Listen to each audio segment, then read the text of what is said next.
So for every currency, you need liquidity if you want to change it and everything. So in the last Correct. network, in the Vow ecosystem, we have liquidity pools. What for? So when a merchant issues V dollars, those dollars are out there in the hands of the public, right? And eventually they'll come back to the merchant. It could be that, from drinking a cup of coffee every day at Starbucks, I collect enough V dollars that I now have enough dollars for a pair of shoes at Nike's, right? So Nike takes the V dollars back, and the question is, what does it do with those V dollars? And there are different phases of maturity, the different stages of maturity to the ecosystem. In the earlier stages, Nike also will not have yet made the mental transition that V dollars are dollars.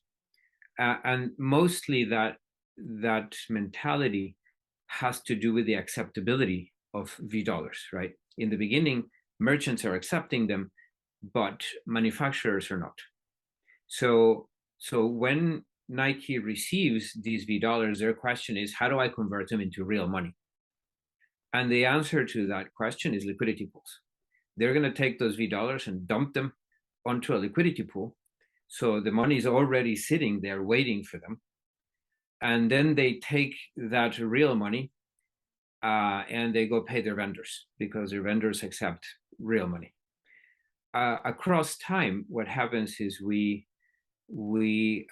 collect the manufacturers so that if the manufacturers will accept the V dollars, then even though there isn't always a direct relationship between the retailer and the manufacturer, because there's wholesalers and there's brokers and there's all this kind of apparatus in between, if the manufacturer will accept the V dollars and the retailer has the V dollars, right, then you can make the intermediaries accept it, and now the V dollars can flow all the way through to the manufacturer, right? So now that the retailer can actually pay for the stuff, for his cost of goods in V dollars, now it becomes real money to them, right? Now they go like, okay, well, sure, we'll accept all of them because we can spend it.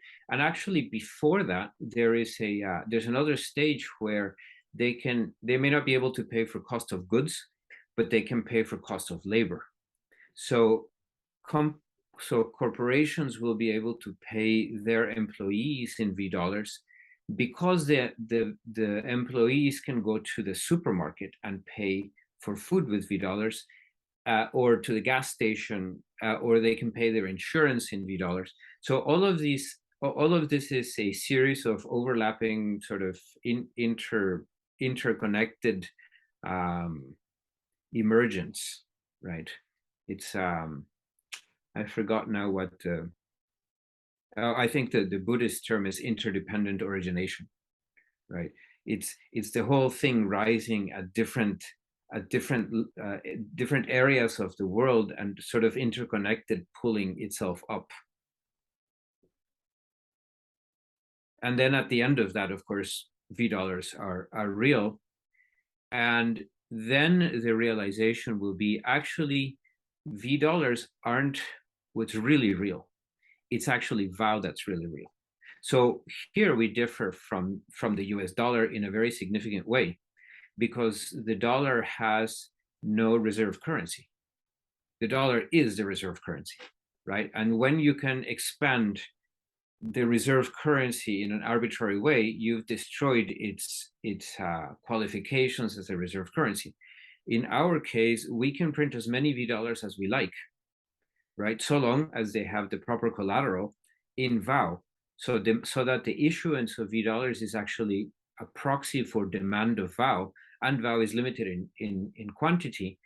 Therefore, it rises and serves properly as a reserve currency. So what happens is, there's a point, at present we are requiring a 20% reserve, which is already exorbitantly high compared to what the Federal Reserve is requiring, right? Because they used to require 10%, then it was 5%, and now it's none, right? Now they don't require reserves at all.